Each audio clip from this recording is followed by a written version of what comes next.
Welcome to a special edition of This Racing Life, focusing on Daryl Jacob, one of the stalwarts of the weighing room who has recently retired.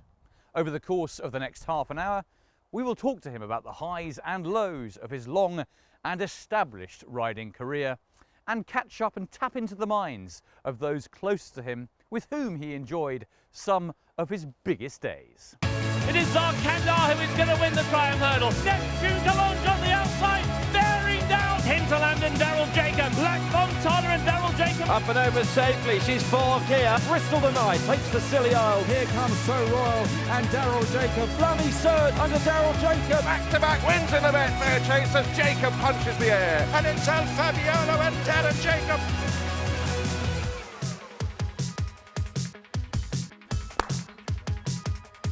Nice echo.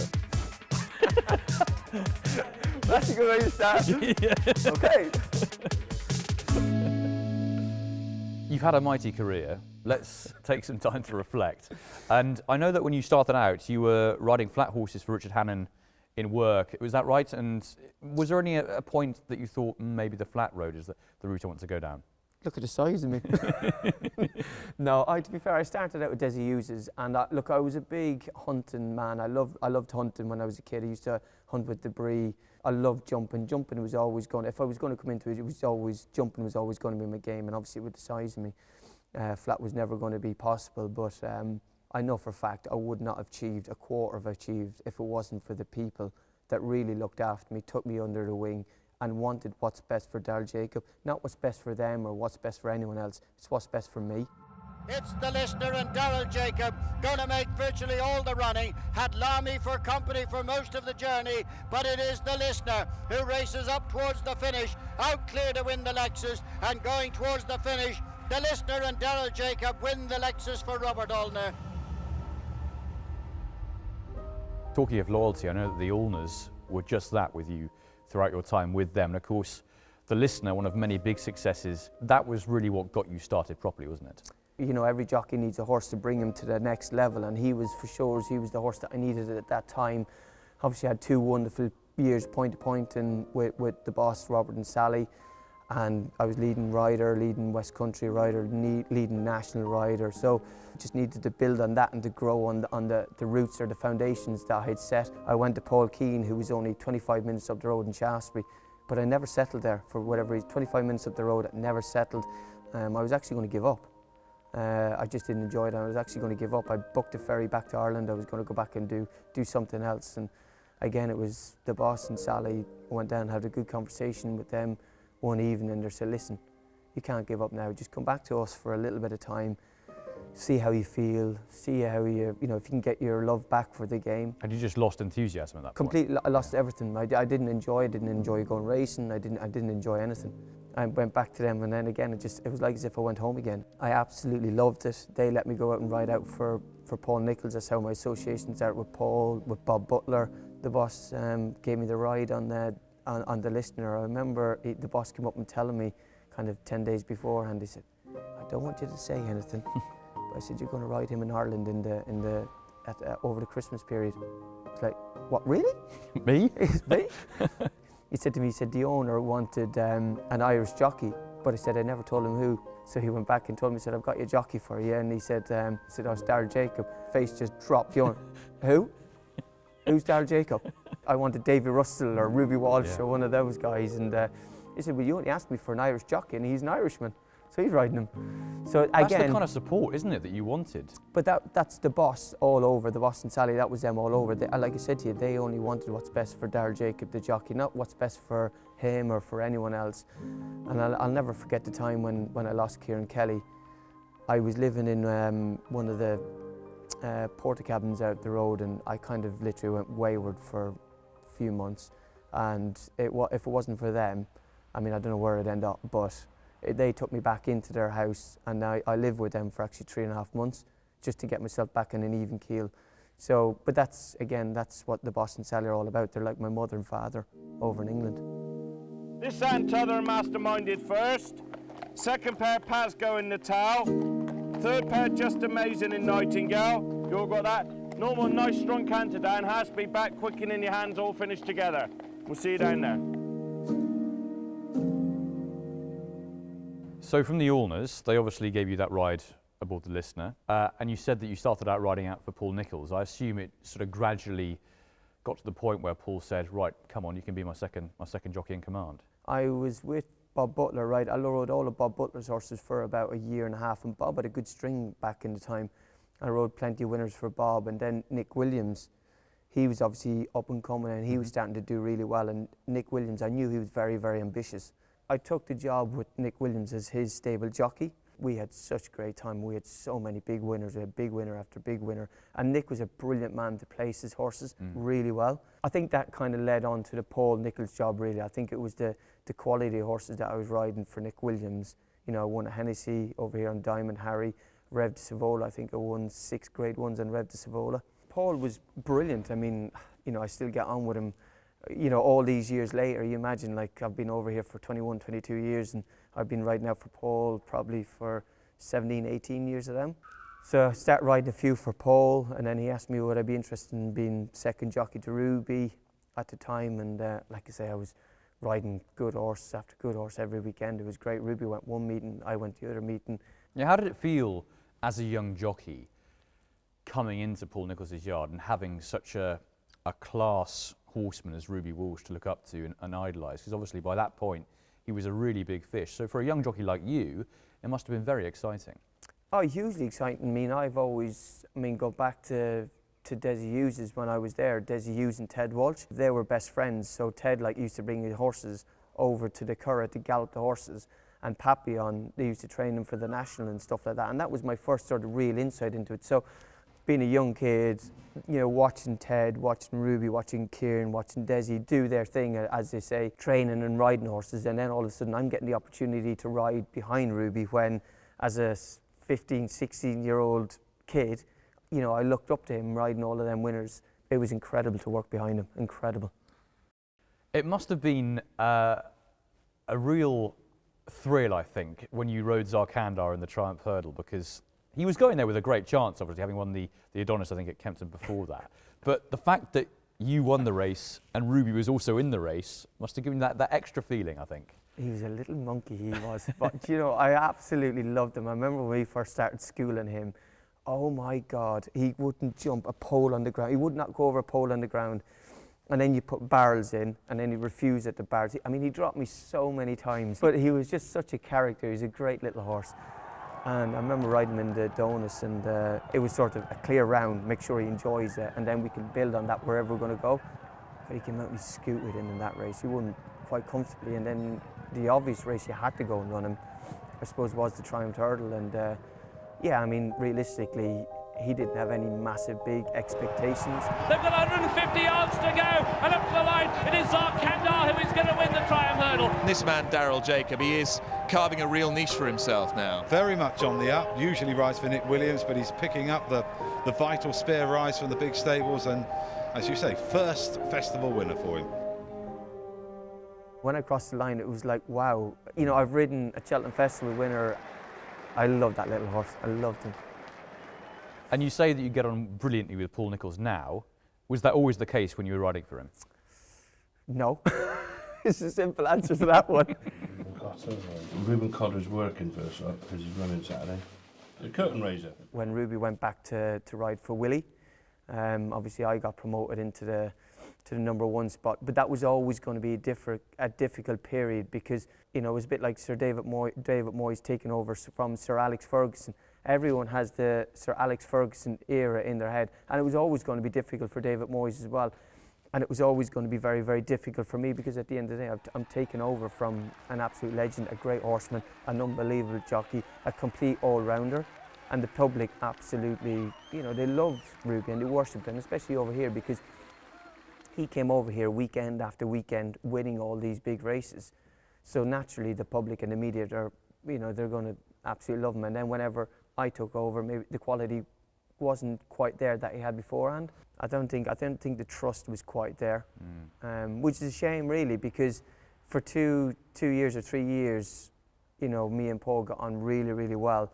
You know, he kind of left me to do my thing, and when Ruby was over, but something changed then, and he just didn't he didn't let me do my thing. He didn't quite, whether he was feeling the pressure. I've no idea, but it just, for whatever reason, it just didn't quite work out the way we wanted to work out. They've got a half furlong to go. Lac Fontana and Daryl Jacob on the near side, just a nose in front. It's going to be tight. Lac Fontana wins the county. I won on Lac Fontana at Cheltenham, and the very, very next race, Portmelon went into the rail with me. There is the horse, and he's obviously parted company with Daryl Jacob, and we understand that Daryl is still down. Broke my leg, my knee, my elbow, my shoulder. Sam Twiston-Davis, then he took over from me. But it was sort of one of those things, I think, that season it was going to kind of finish between me and Paul anyway. Daryl's professional relationship with Paul Nicholls was on the rocks, but that didn't stop them uniting for a historic day. It was a certain lovable grey who provided those memories, a grey who Daryl hadn't seen in a while. Nips! Hello, buddy Viners. Hello. How are we? He's like, who are you? Just before you parted ways came the biggest day of your career with Neptune Collonges, a horse that I know you still have a huge amount of love for, winning the Grand National. How did that ride come about in the first place? Ruby was obviously stable jockey at the time, and then obviously Ruby decided to ride one of Willie Mullins's. Yeah, I bought him down in Poe. He was 3-year-old chasing in Poe. He hadn't hurdled, and we were on the horse, but they wanted a lot of money for him. And I thought, I can't give that for Poe form. I'll wait to see him go to Auteuil, and then he went and won the first Auteuil graded 4-year-old chase. And as soon as he did that, I said, John, we've got to step in, this is the one. You fluffy coat. Can I get in there with you?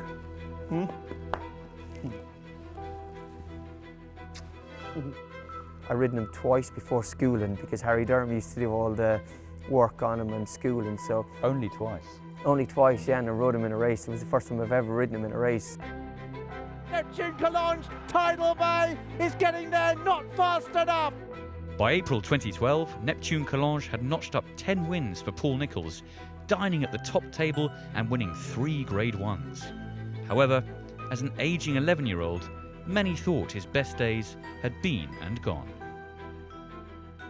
That day, he was like 50-1 or something for the National with a big weight still, but he was on the wane in his, in those Grade 1 races. He was an older horse, he had a lot of weight, and people say, at his age, he couldn't win a Grand National and he was too slow and he had too much weight. Number 4 is Neptune Collonges, trained by Paul Nicholls, the rider, Daryl Jacob.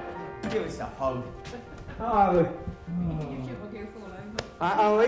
You look like that's his 2012. Oh, you've got very cold ears. I must admit, thank you very, very much for your very, very kind letter. That was lovely. It was absolutely lovely. It was very touching to get that, so it was. My pleasure. And Lisa and John and Pat said in the thing, he's retiring today. This is his last race today. He's definitely retiring today. Win, lose or draw, he's retiring. I was under a lot of pressure from the family in not wanting to go to the Grand National. That was the reason I was frightened to death, to be honest, that anything would happen to him. We'll be able to unleash them on their merry way for the 2012 running of the John Smith's Grand National. The last thing he said to me going out there, he said, look, I love this horse so much. I said, if he's not enjoying it, please look after him and pull him up. With the best will in the world, there's 40 horses in the race, and you can be brought down, accidentally, if you like, but you've been very successful for us. That is the danger, but also the magic of the race. He was at the twilight of his career by then. He'd won his 3 Grade 1s in Ireland. He'd been placed in Gold Cups in the heyday of Courtauld and Denman, and he was always playing second fiddle to them, and that's where he had to win his Grade 1s in Ireland at the time because it was weaker in Ireland. And Alpha beat with the others who went through the start. Just get round. Just get round. And they're off for the 2012 running of the John Smith's Grand National, and Neptune Collonges was ridden away from the start. I must admit, I wasn't expecting the start that I got. Poor old Neptune was going around down the start and he was half asleep, and I was like, Neptune, we've got a Grand National here, please wake up. I was drilling him like a 5-furlong horse down over the first 200 yards to try and get him into it. I wasn't actually that worried, even though I was obviously out the back, but my whole focus or priority, what I wanted him to do is jump them first 5 fences really well, and for him to be comfortable. And once I felt him comfortable, I could actually feel him growing underneath me. Sunny Hill Boy towards the outside, still going in company with Swing Bill as they take the next fence. Every fence he was looking for it, looking for it, looking for him. Shakalaka Boom Boom, Seabass and Always Right heading the national field. I had in my head, if I could be sort of 9/10 with a circuit to go, we're going to run a big, big race. It's Planet of Sound over Foynaven with Shakalaka Boom Boom and Hello Bud and Seabass who hit it. Then Neptune Collonges and Sunny Hill Boy and Kappa Blur. I knew I was starting to motor. I knew he wasn't stopping. If you're not stopping, you've always got that chance. I still look back on it as the last proper Grand National. The further the race went, the better he was doing. A right around the outside, in compliance, jumps to the outside of Sunny Hill Boy, followed by Seabass, Shakalaka Boom Boom, and then the yellow of Neptune Collonges. But I always look back to the last fence. 4 horses came together, and he was 4th. The final fence of the Grand National. He had a great jump at the last. By the time we got to the elbow, well, the rest is history then. They go around the elbow. Sunny Hill Boy and Richie McClendon have got the lead over Seabass and Katie Walsh. Neptune Collonges and Daryl Jacob. They've got another 150 yards to go. Sunny Hill Boy with Neptune Collonges on the outside, bearing down, racing towards the line. Sunny Hill Boy and Neptune Collonges in a head-bobbing, pulsating finish to the Grand National. I hadn't a clue where we were. I mean, the winning post could have been a furlong behind us. You know what I mean? It was literally, I didn't have a clue where we were. Like you say, I only stopped pushing whenever Richie stopped pushing, and I have no idea. Well, I was right opposite the winning post, and I couldn't tell. I don't know how long it took for the winner to be announced, but I promise you, when I was top of that horse, it felt like hours. First number 4, Neptune Collonges.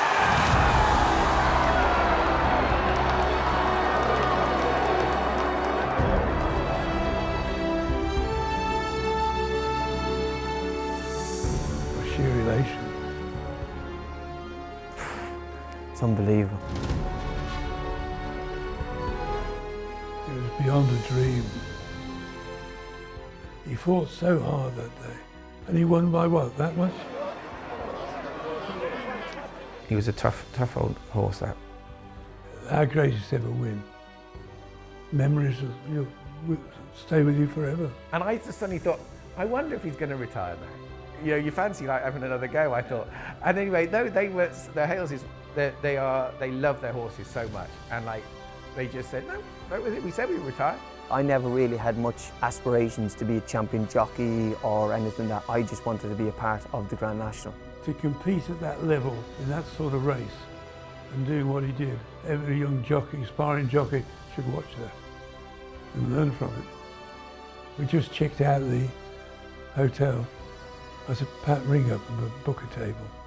And we rang up, and they said, we've got tables for 4, 6, 8 or 10. We said, no, 52. The hardest race to win. You just got a special horse, if he was. A special horse for a very, very special day. Despite Grand National success with Neptune Collonges, Daryl Jacob and Paul Nicholls cut ties. A decision that savvy businessmen Simon Munier and Isaac Swade saw as an opportunity. However, racing manager Anthony Bromley had some worries. I was concerned about the idea when it was mooted that we'd have a retained jockey, and I argued for not having one. I have to say that the choice of Daryl not only was inspired by Simon, I think it was the perfect fit. Bristol de May, the king of Haydock, wins the Betfair Chase for Daryl Jacob, Simon Munier and Isaac Swade.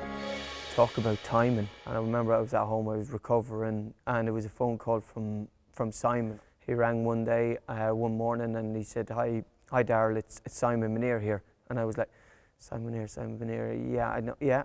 And I was a bit like, how come you're ringing me? He very, very kindly said to me, he said, like, as if there's anything I can do, I'd love to try and help you get back on your feet. Please don't be afraid to give me a call. That was fine. And then a month later, he rang me again. The second conversation, we kind of really hit it off with each other. It was just very, very natural, very free flowing.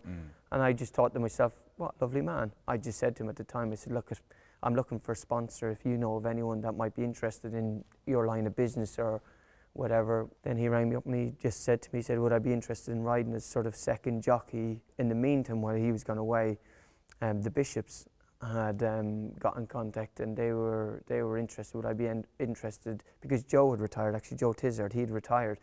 Would I be interested in riding Q Card and some of their horses for the year? Yes, I would.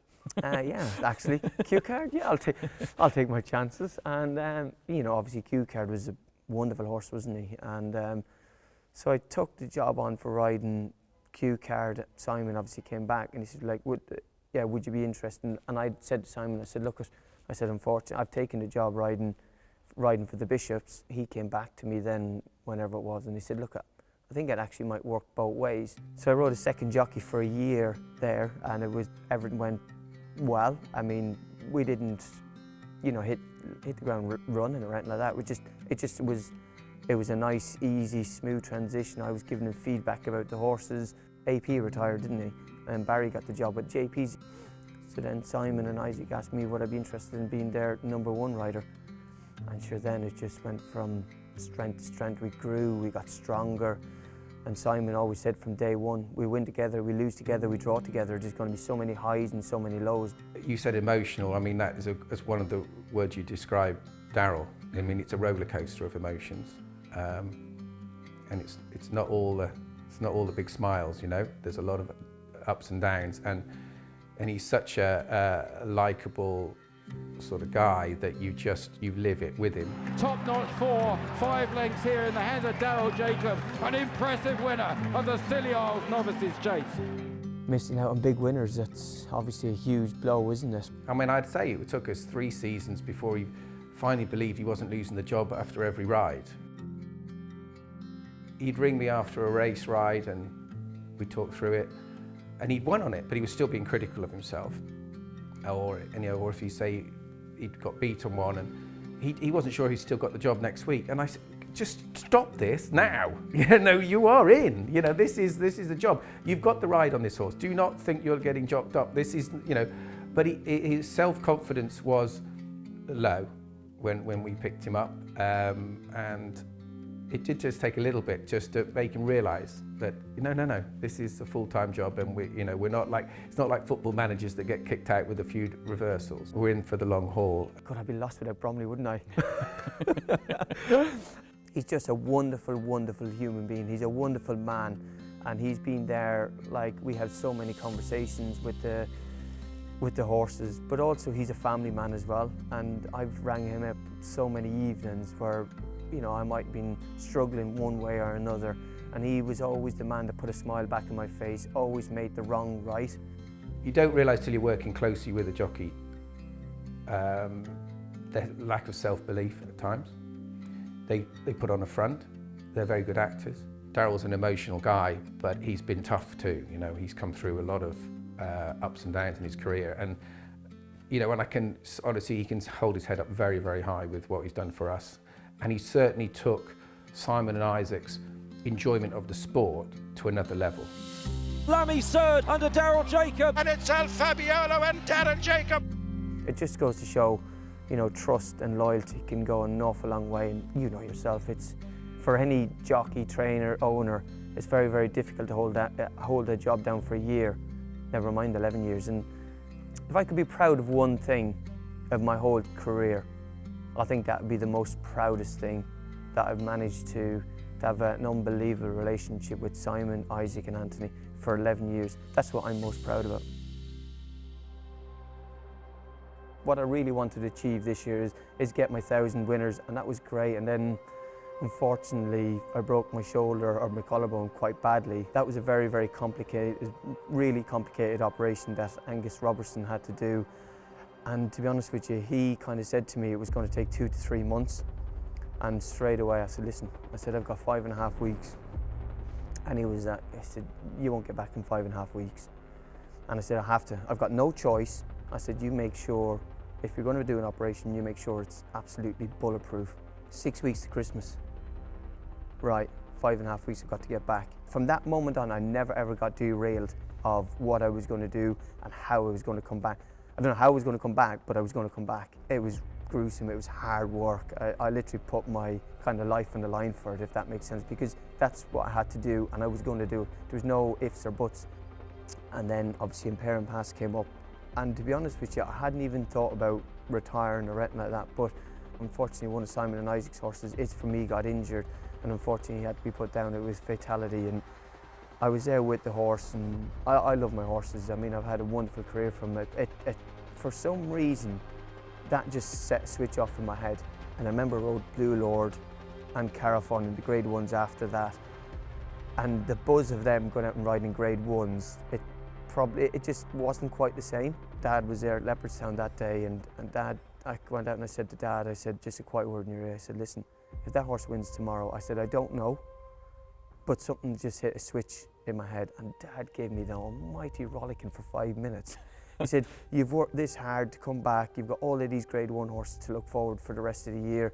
I said, you can't do that. He said, that's not right. And I didn't get an ounce sleep all that night, thinking things, running through things in my head, because obviously we had so many good horses to look forward to. They're all going to come out every week now, from now until basically the end of April, Sandown, Punchestown. And I rang up Kelly on the way down to Limerick. I was going down to Limerick on my own that day, and I just said to her, I said, listen, this might be, if this horse wins today, but I said, look, I can't give you any guarantees. I want to ride the horse, I want to ride him to the best of my ability. When I cross the line, I'll know myself whether I want to continue or whether I don't want to continue. On the outside, Mirazor West, Jordan's running on behind them for Richie Deegan, but it's Search for Glory and Perry Pass takes over at the last, lands in front with a good jump from Search for Glory in second, Jordan's running on in third. But it's Imperi Pass who's streaking clear and going on by some 3 to 4 lengths, and Willie Mullen's going to break his grade one duck for the week as Imperi Pass and Daryl Jacob win the Faugheen. My gut feeling was that was it. That memory just coming back, crossing the winning line, giving the horse a hug, giving him a kiss, patting his ears, messing with him, playing with him like that I love doing with all the horses. And I came back up, had a wonderful reception at Limerick that day, and all I wanted to do is get into the car, and I rang Simon, and I just said to him, I said, look, with your permission, is it all right if I retire tomorrow at Leopardstown? And he was like, what? Have a think about it. You can have a week, you can have a month. He said, don't do any rash decision on the back of a grade one winner. And I said, look, my gut instinct is telling me this is what I need to do. So Simon was completely shocked, and I said, look, would you mind having, because obviously Isaac was I think he was in New York, and Anthony, so he had the conversations with them, and obviously I went back into the race course, but I knew then, to be fair, I was just wanting their blessing, and I wanted them to hear about it first. It was the surprise, I think the initial surprise of the actual day it happened, but we knew it was coming, the day was coming. It initially was going to be last spring, and then he got the injury at Newbury, and he didn't want to finish like that. Then we weren't sure if the operations in the summer were going to be good, getting back to race riding, but it did. He was so determined to get back, and we weren't sure, but he said, no, I want to drive on through after the 1,000 and keep going for the National. So we knew it was coming. It was a little bit surprised when the day it did happen, but that's the way to do it, isn't it? To go buy out at the top is something to say, you finish your career on a grade one winner. That's what you'd love to do. Do you think if Imperi Pass hadn't won that grade one, you still would have retired? Generally, I've no idea, but what I felt that day when he crossed the line was the right thing. What's next for Daryl Jacob then? Good question. I've got to get a job now, haven't I?